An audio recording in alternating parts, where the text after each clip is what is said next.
Experiments in front of everyone, laws असतील, त्याचे काही सूत्र असतील, ते आपल्या सगळ्यांना नेहमी पुन्हा पुन्हा ते प्रूव्ह करता आले पाहिजे.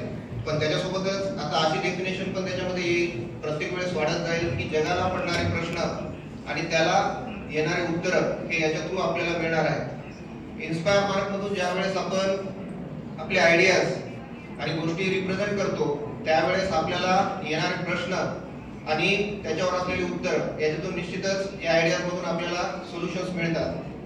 3 दिवस झालेल्या एक्झिबिशन मध्ये ज्यावेळेस प्रस्तावनेमध्ये किंवा इनॉग्रेशनच्या वेळेस ज्यावेळेस सरांनी सांगितलं की शोध ज्यावेळेस आपल्याला गरज असते त्यावेळेस ती जर्नी असते त्याची. त्याच हिशोबाने तुम्हाला सगळ्यांना त्या गोष्टींसाठी प्रत्येक वेळेस गरज जिथं भासली किंवा जगाला जे काही प्रश्न पडणार आहेत त्याच्यासाठी जे उत्तर देण्याची जी क्षमता आहे तुमची, त्या क्षमतेनुसार तुम्ही इथं आलेला आहात. त्यामुळे तुमचं पहिल्यांदा सगळ्यांचं मी कॉंग्रॅच्युलेशन्स करल आणि या याच्यातून जे सिलेक्ट झाले जे विद्यार्थी आहेत त्यांचे मी भरपूर कौतुक करेन, कारण की ते इथून जाऊन पुढे राज्याला रिप्रेझेंट करतील आणि तिथून जाऊन पुढे नॅशनल लेवलला जातील. पहिला दिवस ज्यावेळेस आमचा होता त्यावेळेस आम्ही सांगितलेलं होतं, बाहेरचे प्रशिक्षक आलेले होते, त्यांना आम्ही सांगितलं होतं की आपल्या सातारा जिल्ह्याचं जे काही आहे साधारणतः 4 ते 5 वर्षापासून आपण नॅशनल लेवलला टॅकल करतो. आलेल्या दिल्लीचे जे डेलिगेट मेंबर्स होते त्यांनी सुद्धा आपलं कौतुक केलेलं होतं की आपला एक शिंदे नावाचा विद्यार्थी त्यानं नुसतं नॅशनल लेवल नाही तर इंटरनॅशनल, जापान वगैरे, सिंगापूर इथं सुद्धा इनोव्हेटिव्ह याच्यामध्ये वर्कआउट केलं. पण पहिल्या दिवशी ज्यावेळेस आम्ही गेले 50 एक्सपेरिमेंट्स आलेले होते त्यावेळेस थोडंसं just we can say that थोडंसं डिसअपॉइंटेड झालेलं होतं त्यांना, किंवा थोडेसे रिपीटेटिव्ह एक्सपेरिमेंट्स आलेले होते, परफेक्टपणे बोलल थोडंसं. पण दुसऱ्या दिवशी मात्र जे काही एक्सपेरिमेंट आलेले होते त्या एक्सपेरिमेंटला त्यांनी नॅशनल लेवलचे गोष्टी आहेत असं आम्हाला सांगितलं. त्यामुळे याच्यातले बरेच एक्सपेरिमेंट असे आहेत की जे फुल्ली इनोव्हेटिव्ह आहेत. मी नक्कीच असं सांगेल की प्रत्येकाने याच्यात पार्टिसिपेट केलं पाहिजे, का तर ज्यावेळेस सर्व विद्यार्थ्यांचं गुणगान झालेलं होतं आणि शेवटच्या क्षणाला ज्यावेळेस महाबळेश्वरचे विद्यार्थी आलेले नव्हते पण त्या विद्यार्थ्यांना बोलवण्यात आलं. आणि मी निश्चितच कौतुक करेल आपल्या उबाळे सरांचं की प्रत्येक विद्यार्थ्यांनी इथं प्रेझेंट राहावं आणि त्यांना आपली आयडिया प्रेझेंट करावी. याच्यासाठी त्यांनी भरपूर धडपड घेतली, का तर तो शेवटी विद्यार्थी आल्यानंतर त्याची जी 2 मिनिटात त्यानं आयडिया रिप्रेझेंट केली आणि त्याला ऑफकोर्स तो सिलेक्ट झाला आणि त्यांना ती आयडिया आवडली. ती आयडिया तुम्हाला नंतर कळेलच त्या याच्यामध्ये प्राइस डिस्ट्रीब्युशन वगैरे होताना. पण तुम्ही ज्या वेळेस इथं रिप्रेझेंट करण्यासाठी येता ती आयडिया कुठलीच कमी नसते. त्यामुळे प्रत्येकानं पार्टिसिपेट केलं पाहिजे, त्याच्यासाठी असलेली आपली जिद्द आणि गोष्टी मांडण्यासाठी नेहमीच प्रयत्न केला पाहिजे. ह्या 2-3 दिवस झालेल्या आपल्या विज्ञान प्रदर्शनामध्ये निश्चितच आपल्या सातारा जिल्ह्याचं जे आहे फ्रॉम बेस टू टॉप, म्हणजे फार्मरला टेरेसच्या वेगवेगळ्या याच्यामध्ये जे अडचणी येतात त्याचे असलेले इन्स्ट्रुमेंट्स आणि अप टू द एअरपोर्ट आणि सॅटेलाइट पर्यंत ज्या काही गोष्टी असतील या सर्व या 3 दिवसाच्या एक्सपेरिमेंट्स मध्ये आम्हाला बघायला मिळाल्या. म्हणजे आपल्या इथे असणारे विद्यार्थी हे फ्रॉम बॉटम टू टॉप सगळीकडे विचार करतात आणि सगळ्यात टाईपच्या जे काही आपले क्वेश्चन्स असतील म्हणजे जगाला पडणारे प्रश्न आणि त्याच्यावर देण्याची उत्तर देण्याची क्षमता ही आपल्या इथल्या विद्यार्थ्यांमध्ये आहे. म्हणजे मी निश्चितच सांगेन की याच्यातले जे काही एक्सपेरिमेंट असतील त्याला थोडंसं जर समजा डेव्हलप केलं तर ते नॅशनलला पात्र होतील असं आलेल्या दिल्लीच्या मेंबर्सना सुद्धा सांगितलं आणि आपल्या इथल्या मुलांनी जो विश्वास पात्रता इथं दर्शवली त्याबद्दल त्यांचेही धन्यवाद. धन्यवाद सर. यानंतर आजच्या कार्यक्रमाचे प्रमुख अतिथी ज्येष्ठ शास्त्रज्ञ माननीय डॉक्टर दिनेश अमळनेरकर सर यांना मी विनंती करते की त्यांनी सभेस संबोधित करावे. यानंतर आजच्या समारंभाच्या अध्यक्षा माननीय ह्याशवी नागराजन मॅडम, मुख्य कार्यकारी अधिकारी जिल्हा परिषद सातारा यांना विनंती की त्यांनी सभेस संबोधित करावे.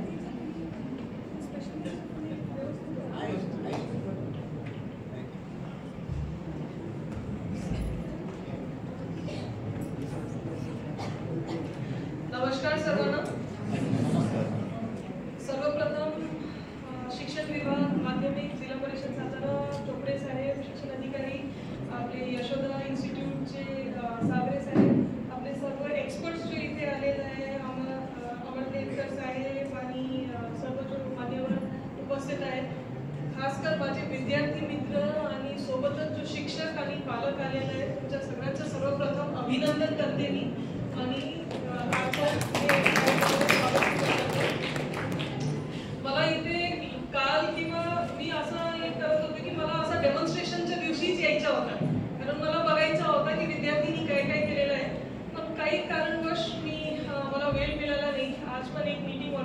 चालू झालेली आहे, तो मला आज पण थोडा लवकर जावं लागेल. पण तुम्ही कार्यक्रम कंटिन्यू करा आणि स्पेशली जे आपले एक्सपर्ट्स आहेत त्याच्या एकदम व्यवस्थितपणे ऐका. मला जो विद्यार्थी इथे आहेत, किती विद्यार्थी आहेत, हात वर करा. मला हे सांगा विद्यार्थींनो, मला हे सांगा, मनुष्य जो रेस आहे, ह्युमन रेसचा आहे, ठीक आहे, त्याच्या एक अशा क्वालिटी काय, आम्ही पण वी आर ऑल्सो ॲनिमल्स आहेत ना, मनुष्य पण जानवरच आहेत ना, पण आम्ही कशाला इतर जानवरांसारखा आम्ही का बिहेव करत नाही? What is the one thing जो आम्हाला असं वेगळे केलेलं आहे? काय सांगा, अशा ह्युमन रेसच्या कोणत्या क्वालिटी आहे ज्याच्या कारणामुळे आज आम्ही व्हेरी गुड. अजून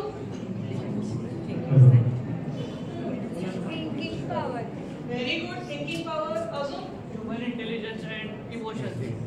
ह्युमन इंटेलिजन्स, येस. अजून हा सांगा. ह्युमनचा ब्रेन. एक सेकंद त्यांना सांगितलं, बोला थोडं मोठ्याने सांगा. Will power, yes. अजून ह्युमनचा ब्रेन हा ॲनिमल्सच्या ब्रेनपेक्षा जास्त डेव्हलप असतो, त्याच्यामुळं. Very good. अजून बिहेवियर, ठीक आहे, एक्वायर्ड ट्रेट आहेत. अजून भावना व्यक्त करू शकता, ठीक आहे. मला एक उत्तर पाहिजे, मी त्याचा शोध करते. सांगा अजून उत्तर सांगा.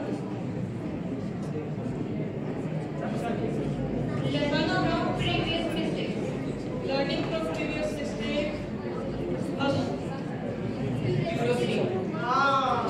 Very good, very good. दोघेंनी जो उत्तर दिलेलं आहे मला हाच उत्तर पाहिजे होतं. काय सांगा, यांनी काय सांगितलं सांगा? क्युरिओसिटी. बघा, ह्युमनचा ब्रेन साईज वाढलेला आहे, that is an evolutionary trait, ठीक आहे, ॲज इव्होल्युशन होत झालेलं आहे. ह्युमन मध्ये बिहेवियर आहेत, थिंकिंग आहेत, ठीक आहे, भावना आहेत, पण मग जानवरांमध्ये पण आहे. जानवरात पण तुम्ही बघतात ना, आई कसं संगोपन करतात त्यांच्या बाळाचं, बघतात ना.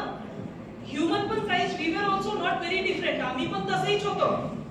पण ह्युमन मध्ये एक अशा एक क्वालिटी होतं ह्युमन रेस मध्ये, आहे क्युरिओसिटी, जिज्ञासा, ठीक आहे. आम्ही असा विचार केले, ठीक आहे, आपल्या आता जानवर बघा, आज किती 10,000 50,000 वर्षानंतर पण आता जानवर काय करतात, आज पण ते हंट करतात, आज पण ते असा फुल काय फल असा कलेक्ट करतात. पण आम्ही असं केले नाही ना. आम्ही आम्हाला ह्युमन रेस काय केलेलं आहे, मी कशाला हंट करायचं, ठीक आहे, मी हंट करायचं तर ठीक आहे, मी भाला पण तयार करणार, मला हंटिंगसाठी अजून कसं सोपं करता येईल, चला भाला तयार करणार. त्यानंतर मी कच्चा रॉ मीट मी कशाला मला खायचं आहे, मी गरम करून खाणार. मग ठीक आहे, गरम करत करत त्याचं चला आपलं कल्चरल हे पण आलं की प्रत्येक भागाचा वेगळे वेगळे कुझिन पण डेव्हलप झाला, वस्त्र पण घालायला चालू केले, जेवण तयार करण्यासाठी आग, फायर आणि जेवणला ट्रान्सपोर्ट करण्यासाठी व्हील, चक्का, हे सगळे जे आहे जो आज जो डेव्हलपमेंट झालेला आहे, आज आम्ही तेच भोजन, तेच हे आज आम्ही फोनवर असा रेकॉर्ड करून रील टाकून पूर्ण असं सोशल मीडियावर असं हे करतोय. असं कुठलंही वेगळं जानवर आहेत का ज्यांनी इथपर्यंत प्रगती केलेलं आहे?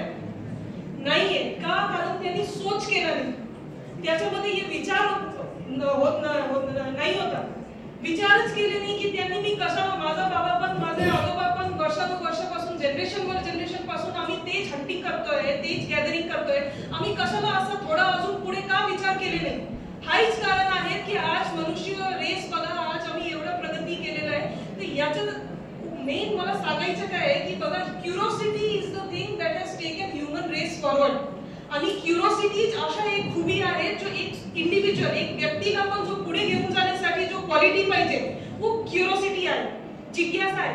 प्रत्येक गोष्टी विचार करा, प्रत्येक गोष्टीमध्ये प्रश्न विचारा, ठीक आहे. हे दिन कशाला होत आहे, रात्री कशाला होत आहे, उद्या सकाळ कशा होत आहे, ठीक आहे. हे लाईट आता बल्ब चालू आहे, ते कुठून लाईट येत आहे, इलेक्ट्रिसिटी कसं जनरेट होत आहे, प्रत्येक गोष्टीचा विचार करा. आणि त्याच्यावर अजून महत्व आहे की तुम्ही प्रश्न विचारा. जोपर्यंत तुम्ही प्रश्न विचारणार नाही, जोपर्यंत तुम्ही हे स्वतःचा विचार अजून डेव्हलप करणार नाही, तोपर्यंत पुढे जाण्याची शक्यता खूप कमी आहे. स्वतःच्या मनापर्यंत कधी पण ठेवू नका की हा ठीक आहे, मला डाऊट झालेला आहे, पण मला थोडासा संकोच वाटतंय, माझा इतर 2-3 मित्र काय विचार करणार, ते हसणार, मजाक करणार, काहीच नाहीये.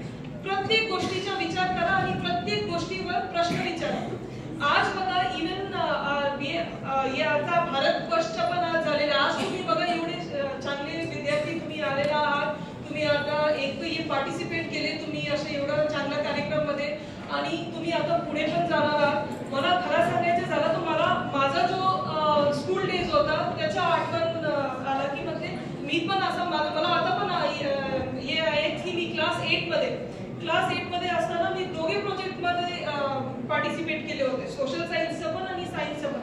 सोशल सायन्सचा माझा जो प्रोजेक्ट होता तो आयफेल टावरच्या डिझाईनवर होता की आयफेल टावर कशा एवढा स्टीलचा जो आहे कशा स्टँडिंग आहे.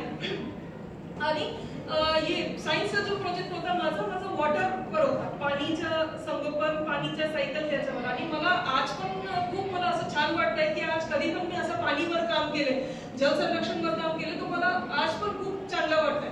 तर आज जो तुम्ही जो विद्यार्थी इथे आलेला आहात आणि तुम्ही पुढे आम्हाला जिल्ह्याला पण रिप्रेझेंट करणार, राज्यस्तरावर पण आणि केंद्र स्तरावर पण, तुमचं अभिनंदन आहे. आणि तुमच्यावर जबाबदारी पण आहेत. मला मी तुमच्या अजून एक हे सांगते की आता मला 30-40 वर्ष अगोदर आपल्याला जसं आपल्याला 50 वर्ष अगोदर 60 वर्ष अगोदर भारत देश आपला जेव्हा आम्हाला स्वतंत्र मिळाला, त्यानंतर आम्ही जेव्हा हे सायन्स मध्ये जेव्हा आम्हाला प्रगती करायचा होता, तर बरेच तुम्हाला सगळ्यांना माहिती आहे की बरेच राज्य होते, बरेच देश होते ज्यांनी आम्हाला टेक्नॉलॉजी शेअर केली नाही. माहित आहे ना तुम्हाला, आम्हाला रॉकेट टेक्नॉलॉजी पाहिजे होता, टेक्नॉलॉजी शेअर केली नाही, जो क्रायोजेनिक टेक्नॉलॉजी होता ज्याच्याशिवाय आम्ही रॉकेट म्हणजे जाऊ शकत नाही, म्हणजे पुढच्या जास्त लांब डिस्टन्स जाऊ शकत नाही. तर अशा बरेच ठिकाणी अशा आम्हाला अडचणी आला only because of lack of technology. तर याच्यासाठी भारत देशाने काय केलेलं आहे, आम्ही पण वी ऑल्सो टूक ऑन दॅट चॅलेंज. आणि आज आम्ही फक्त स्पेस पॉवर नाही, आज आम्ही न्यूक्लिअर पॉवर पण आहोत, स्पेस पॉवर पण आहोत. आणि तुम्ही आता बघू शकता प्रत्येक फील्डमध्ये, सायन्सच्या प्रत्येक फील्डमध्ये, टॉप कॉर्पोरेशन्स मध्ये आज भारतचे लोक आहेत. आणि भारत देश पण आज किती प्रगतिशील पद्धतीने हे आहेत. आम्ही one of the top 5 economies आहोत. हे सगळे जो शक्य झालेलं आहे ना, हे तुमच्यासारख्या विद्यार्थीच्या कारणमुळे झालेलं आहे. जो आज किंवा आज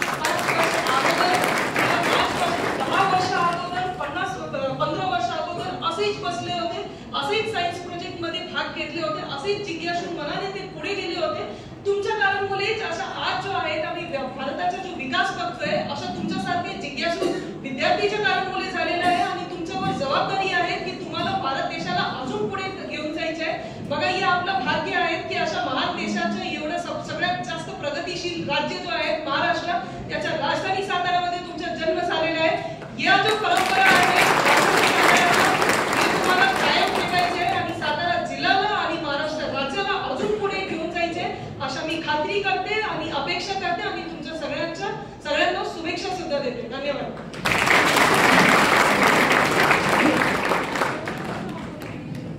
धन्यवाद मॅडम.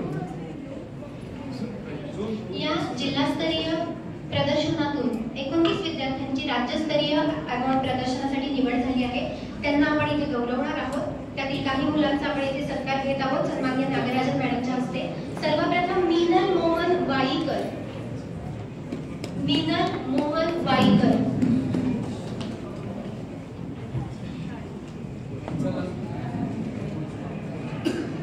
यानंतर मिताली कृष्णा मगदूम.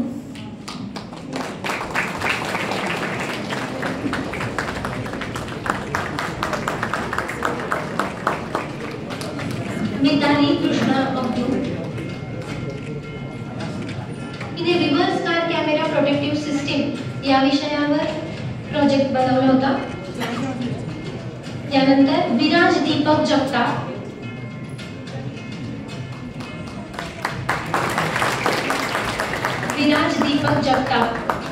यानंतर कार्तिकी राजेंद्र सेवेकर.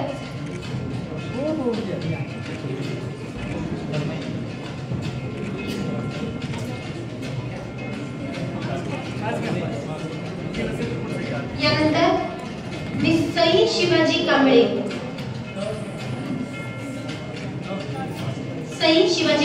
विद्यार्थ्यांनी कृपया लवकर व्यासपीठाकडे यावं.